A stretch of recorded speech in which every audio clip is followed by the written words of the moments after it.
Okay, this is part 4 and my final conclusion on why you need to be careful about what you're putting on YouTube or any social platform about toxic people and harmful people in your life, especially in particular.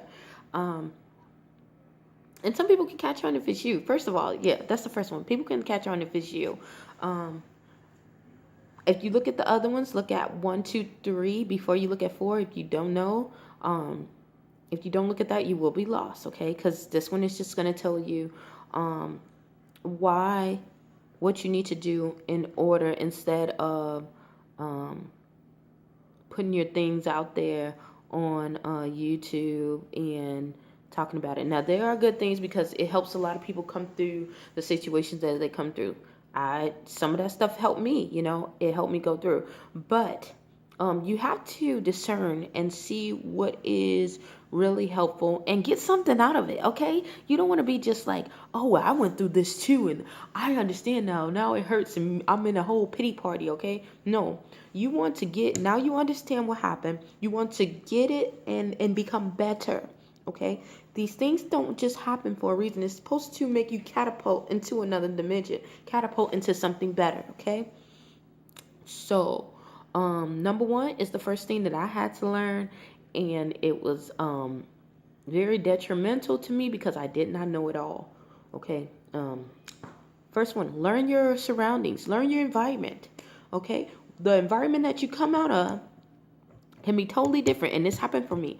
It's totally different from the environment that I came from. The environment that I came from was that when this stuff happens, they didn't have a lot of knowledge on it, but even if they did, they really wasn't trying to hear me out. Okay.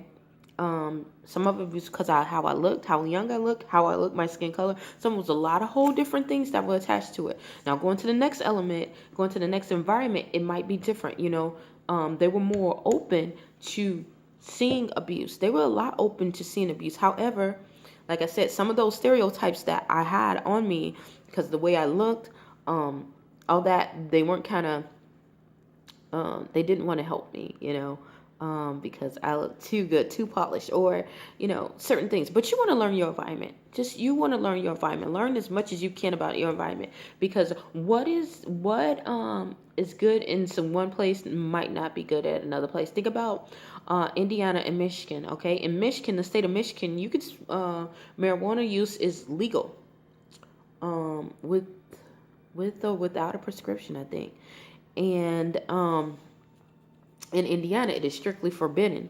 Even if you have a prescription, guess what? It's illegal. So, and that's just borders across. So if you cross a street, from Michigan to Indiana and get caught, you're in trouble. Don't care what it said back then where you at. You in a whole nother town. So it says, when in Rome, do in Rome. Do as the Romans. So that's what you want to get in there. Second one is to locate a place for spiritual connection, spiritual shelter. Because I kid you not, I know a lot of people are saying, this has nothing to do with religion, and you're true, but this is a spiritual battle, okay? Something as that wants to rip up and separate someone from their soul has had to be a spiritual force, a really, really evil spiritual force behind it, behind the person, behind it, whatever you're attacking, whatever obstacle. It's a spiritual force, okay? So yeah, get yourself some spiritual shelter.